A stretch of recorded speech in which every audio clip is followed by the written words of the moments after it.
મારું નામ રશ્મિબા જાડેજા ચૌહાણ છે અને હું અહીંયા સેવા આપવા માટે આવું છું લલ્લુભાઈ શેઠ આરોગ્ય મંદિરમાં 2015 મેમાં પહેલી વાર આવી હતી.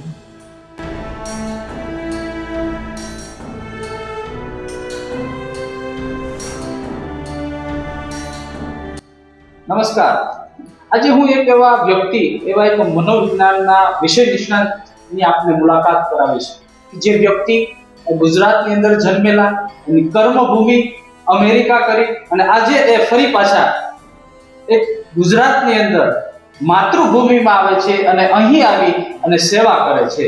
હું આજે એ વ્યક્તિ જોડે આપને મેળવીશ અને એ વ્યક્તિ પાસેથી જાણીશું કે બેન, કેમ તમે આ ગુજરાતથી અમેરિકા જાઓ છો, અમેરિકાથી ગુજરાત આવો છો, બંને વચ્ચેનો મતભેદ અને મનભેદ કેવો છે અને તમને પહેલો મારો બેન પ્રશ્ન એ છે કે સૌથી વધુ શાંતિ ક્યાં મળે છે?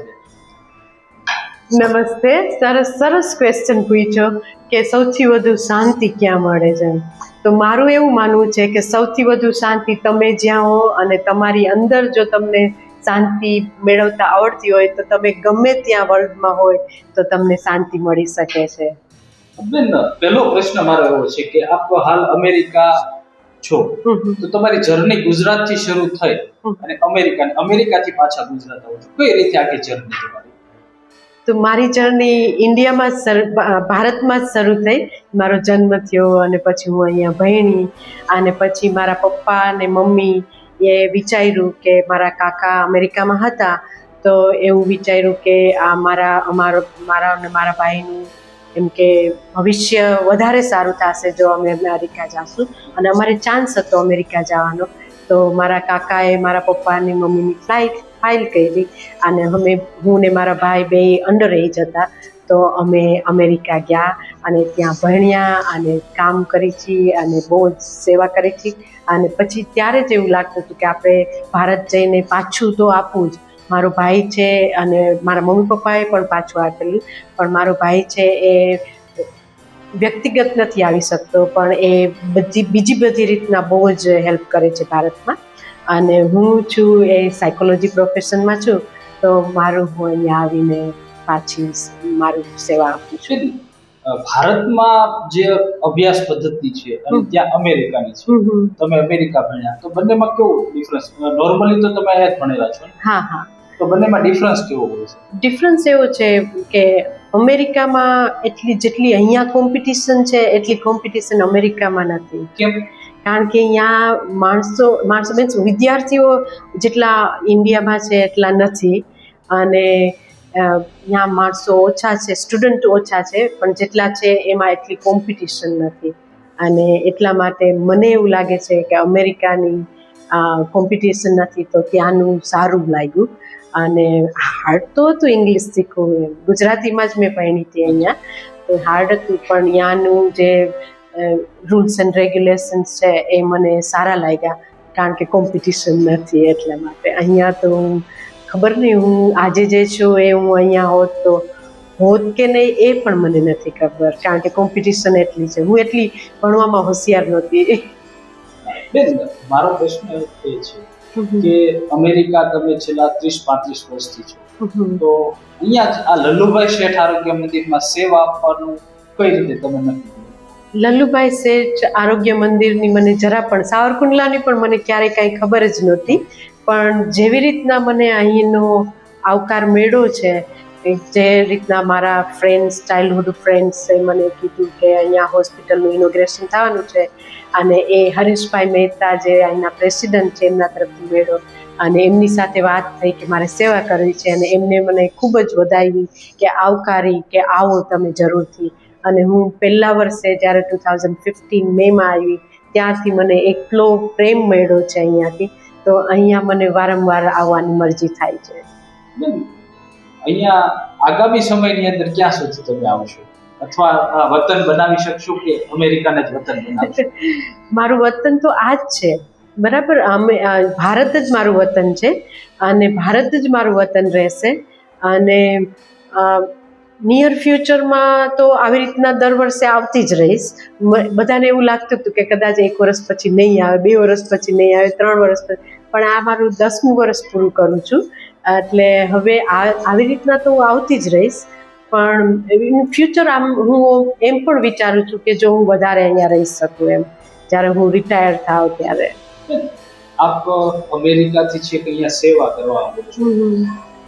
લલ્લુભાઈ શેઠ આરોગ્ય મંદિર વિશે તમે શું કહેશો? લલ્લુભાઈ શેઠ આરોગ્ય મંદિર વિશે હું એટલું જ કહીશ કે જે ફ્રી સેવા અહીંયા આપવામાં આવે છે, નોટ જસ્ટ એક જ એરિયામાં, કેટલા બધા એરિયામાં ફ્રી સેવા આપવામાં આવે છે. એનું જે શ્રી વિદ્યાગુરુ ફાઉન્ડેશન કે લલ્લુભાઈ શેઠના જેટલા પણ એમ્પ્લોઈઝ છે, જેટલા પણ સેવકો છે, એ જે દર્દી નારાયણની સેવા કરે છે, તમે જેવા ગેટની અંદર જ ગયો તો તમને એક જુદું જ વર્લ્ડ લાગે છે, બ્યુટીફુલ વર્લ્ડ. પ્લસ એની જે સેવા છે, અને લલ્લુભાઈ શેઠ વિશે મેં બહુ જ સાંભળ્યું છે અને લખેલું વાંચેલું પણ છે કે એમની જે એનર્જી હતી, એમનો જે સેવાભાવ હતો, એ જ જગ્યામાં ફ્રી હોસ્પિટલ બની છે અને ત્યાં સેવામાં આપવામાં આવે છે. તો એ એનર્જી હું ફીલ કરું છું અને વધારે એનર્જી અહીંયા મૂકતી જાઉં છું અને વધારે એનર્જી લેતી જાઉં છું.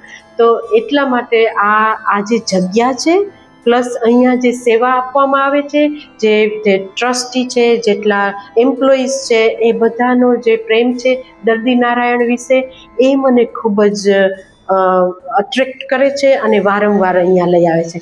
તો આ જગ્યાની જે પણ એનર્જી છે એ તો જે અહીંયા આવે છે એને જ ખબર પડે છે. અમેરિકામાં આવી કોઈ હોસ્પિટલો ત્યાં હોય છે કે? અમેરિકામાં આવી કોઈ હોસ્પિટલ ત્યાં હોતી નથી, કાંઈ ફ્રીમાં હોતું જ નથી. અને તમારા ઇન્સ્યોરન્સને એ બધું પણ હોતું હોય તો પણ પ્રોબ્લેમ થતા હોય છે, અપોઇન્ટમેન્ટ લેવાના અને આ ને તે બધું, એને ઘણા બધા પૈસા દેવા પડે. તો હું જ્યારે એમ કહેતી હોય કે ફ્રી ઓફ ચાર્જ છે, તો બધું જ ફ્રી ઓફ ચાર્જ, તો એ લોકોને નવીન લાગતું હોય છે. તો મેં અહીંની જે વેબસાઇટ છે એ પણ હું એમને દેખાડતી હોઉં છું કે જો કેવી રીતના છે, બધું જ ફ્રી ઓફ ચાર્જ છે. એક જ ને એવી ઘણી બધી હોસ્પિટલ છે, પણ આમાં હું સેવા આપવા માટે આવું છું ને, એટલે તો ના, ત્યાં કાંઈ ફ્રી છે જ નહીં. કારણ શું બેન? એનું કારણ એ છે મનુષ્ય તો ત્યાં છે અને મનુષ્ય તો અહીંયા છે. સેવાભાવી લોકો ત્યાં પણ વસવાટ કરે છે, અહીંયા પણ વસવાટ કરે છે. તો સેવાભાવી લોકો ત્યાં પણ છે. તો જ્યારે પણ હું જે સિટીમાં રહું છું એ સિટીમાં અમે લોકો બધા જ ડૉક્ટરો અને બધા જ સ્પેશિયલિસ્ટ ભેગા થઈ અને વર્ષમાં એકવાર ઇન્ડિયન માટે કે ગુજરાતી માટે એવી રીતના એક હેલ્થ ફેર રાખી છીએ, પણ વન્સ એ યર. તો એની અંદર અમે ફ્રીમાં સેવા આપી છીએ. પણ આવી રીતે હોસ્પિટલ તો એ કંઈ તમને જોવા ન મળે કે જ્યાં તમને ફ્રીમાં સેવા મળશે. છેલ્લો પ્રશ્ન કે આપણા આ વિસ્તારની અંદર રહેતા વ્યક્તિઓમાં કેવું તમને લાગે છે, જે દર્દીઓ આવે છે, હકારાત્મક રીતે દરેક વ્યક્તિને શું કરવું જોઈએ? દરેક વ્યક્તિ માટેની વાત છે. દરેક વ્યક્તિને હું અહીંયા જ્યારે આવું છું ત્યારે ખાલી દર્દી નારાયણ નહીં, પણ જેટલા પણ અહીંના એમ્પ્લોઈઝ છે એને પણ હું એમની સાથે પણ વાત કરતી હોય છું. તો વ્યક્તિગત રીતે બધાને જો મનમાં શાંતિ જોતી હોય અને હકારાત્મક એટીટ્યુડ હોય ને, તો એના માટે વ્યક્તિગત રીતે પોતે ઇન્ડિવિજ્યુઅલી બધાએ હસતા હસતા જે પણ તમે કામ કરો છો એ કામ કરવું બહુ જ જરૂરી છે.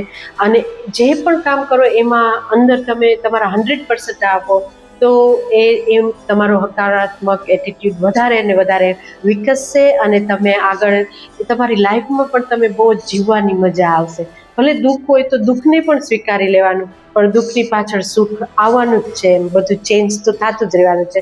તો હું ખાસ તો એ જ કહેવા માંગુ છું કે અહીંયા તમે જે સેવા આપો છો એવી જ રીતે ત્યાં પૈસા ખર્ચીને દર્દીઓ તમારી પાસે આવતા છે કોઈ વ્યક્તિ, તો ત્યાં કેટલો ખર્ચો થતો હોય છે એક વ્યક્તિ? તો અત્યારના જે મારા લાયસન્સ ને મારી બધી સ્ટડી છે, બધા જુદા જુદા ઘણા બધા મારા લાયસન્સીસ છે નેશનલી અને ઇન્ટરનેશનલ લેવલના.